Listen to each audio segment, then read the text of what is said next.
안녕하십니까, 친화근입니다. 앞서 설명드린 CHO에 의해서 NS가 추가된 단백질에 대해서 설명을 드리겠습니다. 단백질 하면은 결국 질소가 추가되었다. 질소는 우리 공기의 80%를 차지하는데 질소를 실제로 생명체가 쓸 수가 있는 암모니아 내지는 질산 형태로 사실 암모니아로 바꾸는 게 너무너무 힘듭니다. 그래서 정말 야, 굳이 단백질 너 질소를 꼭 써야 돼? 라는 질문을 해봐야 되는데 그런 질문을 하는 사람은 거의 없는 것 같아요. 질소 있으니까 당연히 있다 생각을 하죠. 근데 왜 단백질은 질소를 꼭 포함시킬까요? 이런 질문도 없고 답변도 없습니다. 내가 생각했을 때는 아미노기가 있는데 이걸 탄소가 첫 번째 있는 거 알파카보인하고 두 개 연결했으면 베타카보인 하겠죠. 그래서 이쪽에 카복실기가 있고 아미노기가 있는데 이건 원래 COOH고 COOH고 이게 원래는 여기가 이중결합, 단일결합 OH인데 이 결합이 되면 공명구조가 되면서 H가 떨어져 나가서 똑같은 상태가 된다. 그래서 이걸 끊어내면 뭐죠? 이거 CO2입니다. 이걸 끊어내면 이쪽은 에너지원 자체로 쓰고 이걸 갖다 공기로 제거하는 거죠. 이 형태로 만들기 때문에 모든 유기물은 중간대사물로 사는 형태가 가장 많고요. 근데 생명체라고는 마이너스가 있으면 플러스가 있어야 되는 거거든요. 플러스를 보완하는 게 NH2. NH2로 아이스 되면은 하나가 수소가 쉽게 달라붙어서 플러스를 띱니다. 그래서 이쪽에 있는 카복실기의 OH하고 플러스를 띄고 있는 마이너스하고 플러스가 만나서 플러스가 있는 H하고 이쪽에 있는 마이너스 OH가 물로 떨어져 나가고 연결되면 이걸 펩타이드 결합 해가지고 이것이 쭉 연결됐다 떨어졌다. 단백질은 아미노산으로부터 끊임없이 떨어졌다고 합니다. 이게 가장 중요한 과정 중에 하나인 거죠. 그래서 단백질을 구성하는 20가지 아미노산을 보면 이렇게 요거 같은 경우는 기본 구조고 여기 하나가 H가 있는 게 제일 가장 간단한 구조고 여기가 메틸기가 붙어 있으면 지용성입니다. 당연히 비극성이니까 이렇게 분지형으로 돼 있으면 또 하나가 더 늘어나서 분지형으로 돼 있으면 요거 다 비극성이죠. 뭐 이렇게 사이드 체인이 돼 있으면 요게 세 번이 BCAA라고 분지형 아미노산 요 세 가지가 되고 요건 다 비극성 지용성 물질이고요. 여기에 이제 결국 아미노기가 추가로 요 백본 말고 추가로 아미노기가 있는 게 세 개가 있는데 이쪽은 플러스를 띱니다. 그래서 마이너스 부분 잡을 수 있겠죠. 이쪽에 유기산 구조가 하나 더 추가된 게 있어요. 그게 글루타민산과 아스파트산. 여기 산성 마이너스를 띄고 있는 건데 이쪽이 많네요. 근데 실제로 이쪽이 더 많습니다. 여기에 훨씬 더 요건 20가지 중에서 비율이 이쪽이 훨씬 높아요. 보통 15% 있고 10% 들어있어가지고 보통 5% 이하 들어있는 것에 비해서는 양이 3배 들어있기 때문에 이쪽이 더 실제로 많이 들어있습니다. 방향족 여기 벤젠기가 들어있는 걸 방향족이라고 하고 있고요. 그 다음에 여기에 뭐 OH기가 들어있으면 SH기가 들어있으면 약간 극성 물에 잘 녹는 부분이 있겠죠. 이렇게 20가지가 된다. 20가지가 되기 아미노산이 되기 직전의 상태는 케토산이라고 해가지고 여기가 산소가 붙어 있고 여기 C, O, O 이 형태가 반드시 나머지도 부분 돼 있고 형태가 돼 있는 상태에서 여기에가 아미노기로 치환되는 게 아미노산입니다. 그래서 단백질이 만들어지려면 반드시 20가지 아미노산이 만들어져야 되는데 얘로부터 셀이 만들어진 다음에 얘 만들어지고 있고 피루그산에서부터 얘 아미노기 집어넣고 있고 얘에서 얘 여기는 상당히 복잡한 과정을 통해서 최종적으로 이런 형태가 된 다음에 마지막으로 해가지고 티로신, 페니랄라닌, 트립토판이 만들어집니다. 그래서 자 포도당으로부터 얘로부터 지방도 만들 수가 있고 터펜유도 만들 수가 있고 다 만들 수 아미노기를 집어넣기 직전까지 만들 수가 있는데 질소만 없는 거죠. 그래서 질소가 있어야만이 꼭 아미노산이 됩니다. 그런데 공기 중에 80%나 되는 가장 흔한 자원 중에 하나지만 얘를 이렇게 원래 질소 고정균 세균 중에서 일부 프리오박테리아 있는 몇 가지 시아노 몇 가지 안 되는 균만이 아미노기를 만들어요. 그러니까 식물 자체가 살아가는 데는 문제가 없었는데 곡식을 만들어서 비료로 쓰려고 하면 모자라 가지고 하버, 보쉬 하버가 공기 중에 있는 질소로부터 암모니아를 만든 게 정말 획기적인 발명 중에 하나죠. 그래서 원래보다 확실히 늘어난 것은 비료에 의한 질소 고정량이 압도적으로 많이 늘어서 한 20억 이상의 인구가 이 질소비료 덕분에 식량이 만들어져서 그걸 살아가고 있는 겁니다. 질소비료가 없으면 자연에서 만들어진 그 암모니아로는 감당이 안 되고 있고요.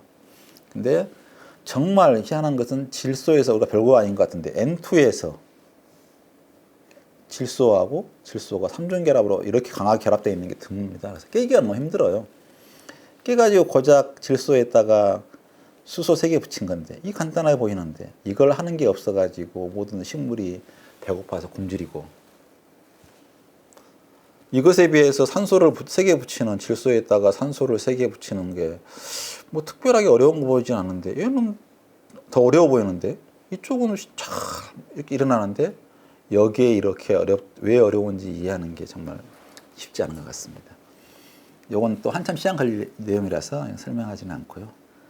기본적으로는 이 단백질로 되어 있는데 단백질 중간에 질소를 꽉 붙잡는 요 미네랄 덩어리 조요소라고 하겠죠. 이 부분이 있어야만이 질소를 붙잡고 꼭 붙잡고 상태에서 수소를 하나, 둘, 3개 붙인 다음에 떼어져 나가면 이게 암모니아 만드는 게 이산화탄소에서 포도당을 만드는 것보다 훨씬 어려운 이야기입니다. 그래서 이게 드물고요. 일단 이렇게 이런 세균이 이렇게 암모니아를 만들어 주면 인간은 따로 이제 공장에서 만들기도 하지만 이 세균이 이걸 만드는 아주 일부 세균이 만드는데 식물 안에 들어가면 글루타민 대면색을 포기해서 다른 아미노산한테 이걸 줘서 만들어줍니다. 우리 생명을 이루고 있는 질소 대사의 가장 중요한 문제이죠. 그래서 뿌리옥복타에 못지않게 질소 고정을 하고 있는 게 시아노균입니다. 시아노박테리아. 시아노균 하면 처음 들어본 분이 대부분 할 텐데요. 시아노균이야말로 지구를 지배한 단 하나의 생명체 하면 시아노균일 정도로 지구에 있는 거의 대부분의 산소를 얘가 만들어냈어요. 정말 지구한테 압도적으로 환경을 바꾼 절대균입니다.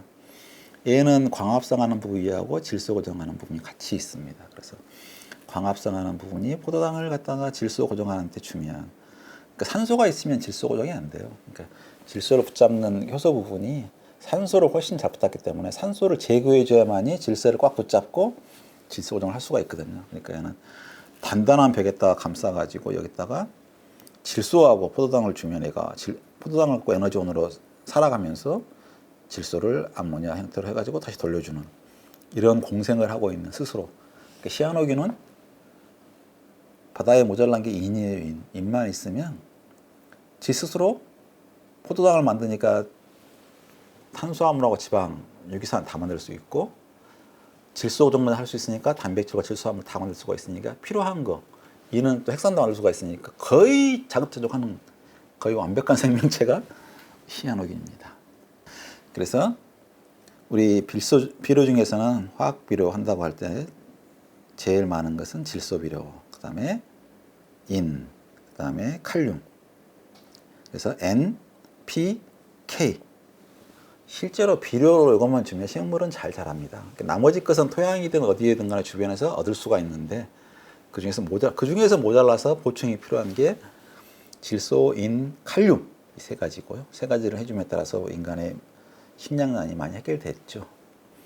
그리고 질소라고 하는 것은 수많은 질소 화합물, 그중에 대표적인 게 DNA, RNA 같은 핵산 물질도 질소 안에 만들어집니다. 그래서 DNA는 뼈대는 인입니다.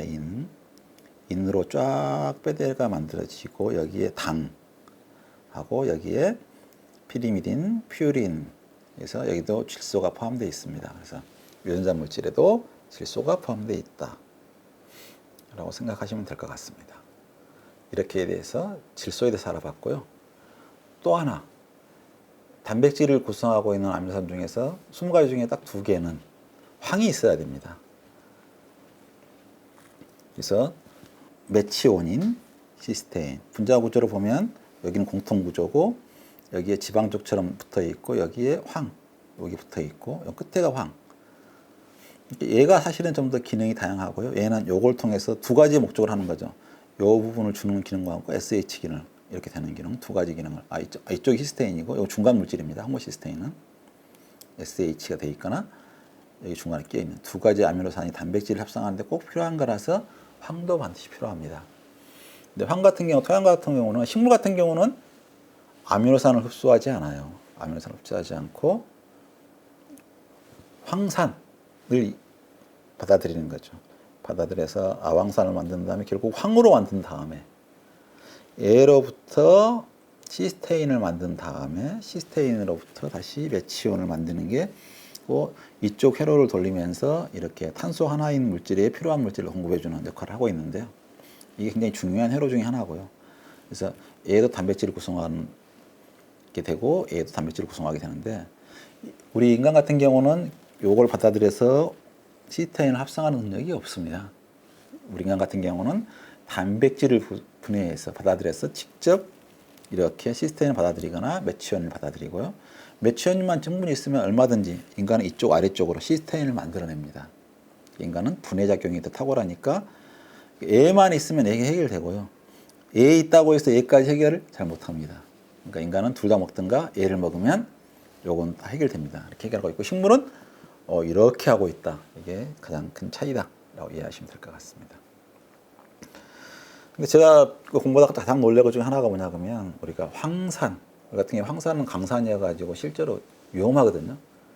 그래서 황산 뭐 그까지 가는데 인류가 만들고 있는 게 2억 톤이랍니다. 2억 톤. 우리가 온갖 플라스틱 공해 난리하고 그렇게 뭐 줄이자 하고 있는 게 플라스틱이 5억 톤입니다. 5억 톤인데 황산은 무려 2억 톤. 근데 그 나라의 화학공업이 발달했냐 안 했냐를 따지는 가장 중요한 게 너희 나라 황산을 얼마 만들어? 황산이 뭔가 기본 화학 재료이다 보니까 황산 자체는 우리가 별로 안 쓴 것처럼 이걸 통해서 사실 제일 많이 쓰고 있는 건 인산비료. 인산인데 무슨 이쪽에 있는 칼슘 비료도 만들 수 있겠죠. 원래 광산이 이 형태로 있어가지고 이 형태로부터 이걸 만들려면 이때 황산을 이용해서 만드는 거죠. 많은 황산을 사용해가지고. 그러다 보니까 인산 비료를 위해서 내지는 또 여기에 소금으로부터 황산 처리를 해가지고 염산을 만들기 위해서 이런 기본 원료로 많이 쓰다 보니까 무려 2억 톤의 황산을 만들어 쓰고 있습니다.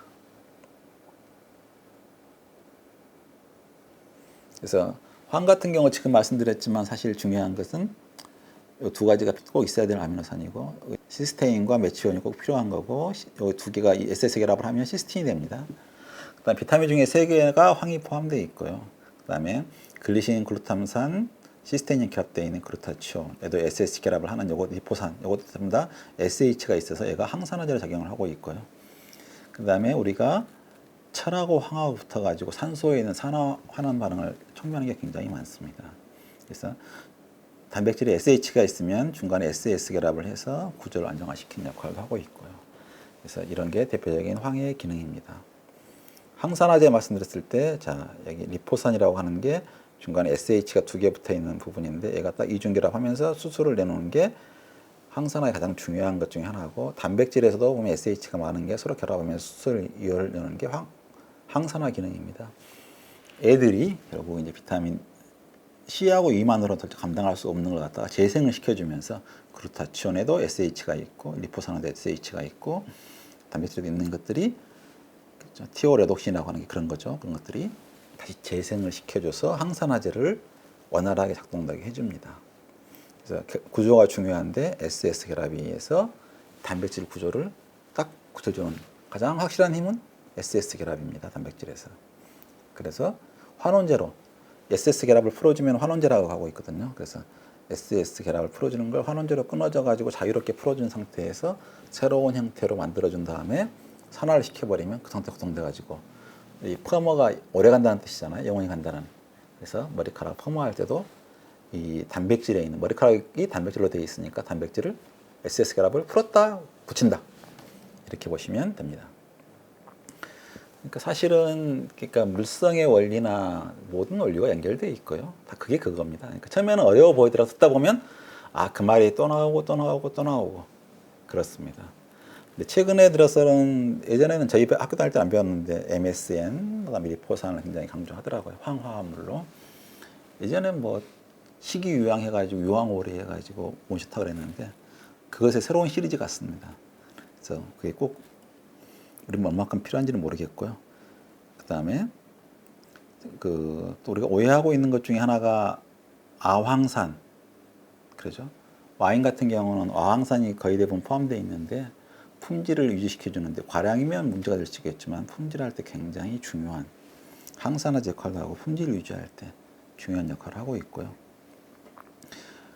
그러니까 황화수소 하면은 공해물질로 알고 있을 겁니다. 근데 2차 신경 진단 물질 중에서 일산화탄소도 중요하고요. NO 산화질소 중요하고 H2S도 중요합니다. 동물 같은 경우 이거 특히 중요한 거 뭐냐면 겨울잠을 자는 동물들이 애가 없으면 겨울잠을 못 자요. 이걸 물질 실험을 바탕으로 겨울잠을 잡니다. 그래서 그거 외에도 여러 가지 우리 몸에서 기능을 하고 있다. 그래서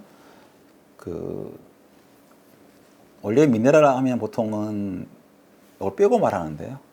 이왕에 시작하는 김에 우리 몸 구성하는 모든 물질 중에서 키를 이루고 있는 C, 탄소, 수소, 산소, 단백질을 구성하고 있는 N, S, 추가적으로 필요한 요거까지 알아봤고요. 다음 시간에는 본격적으로 인으로부터 나머지 미네랄을 알아보겠습니다. 수고하셨습니다.